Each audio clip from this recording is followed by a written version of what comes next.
if you are in a relationship and you are not happy, aside maybe the only thing that I say can generalize that can make someone not to be happy is when you are broke, you don't have money to take on responsibility. But when you are afraid of your partner, whenever you are around him, you are always cautious of what you do, how you do things. You are in a toxic relationship. Yes. It doesn't have to be. It doesn't have to be. When you are afraid of the person that you cannot even express yourself, you are in a toxic relationship. This kind of toxic relationship, it might not even the person.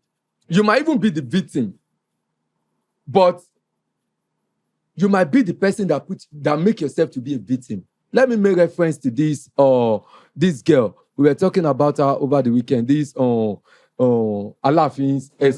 Dami. That is just portable now. Yeah, that girl is in a toxic relationship, but that girl, because she lacks value, she has no value.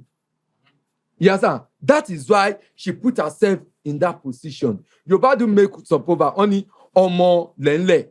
No matter because with her status, even if she came from slum, she has attained a level to have been a wife of Alaafin. You have everything. From there, you can trigger and catapult yourself to success. 100. But because that girl has no value, and these are the kind of people that are going to relationship nowadays. All these girls, most of them don't. We have good people. I have sisters that have value. But at the same time, when we are not talking of value, your value as a woman has an expiry date. By the time you are becoming 35, women become so vulnerable, they want to be in it. Exactly. Become desperate. So no matter what comes their way, they take it. Then another thing is that you don't even know. This girl, she might, when someone don't have this, what do we call it? Self-worth. I want to use self-esteem. Low self-esteem.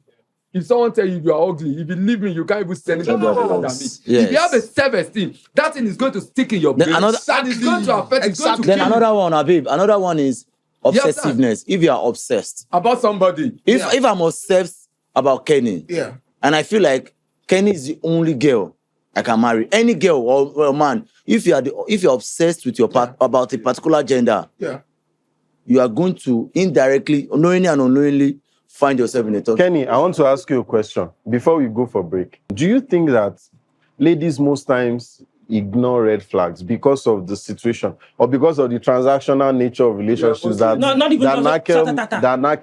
Nakel alluded to? So do you think we have situations where ladies feel like, oh, this guy has money, so I have to really suck it up. Oh, Shebi, you just slap me. I can't live with that.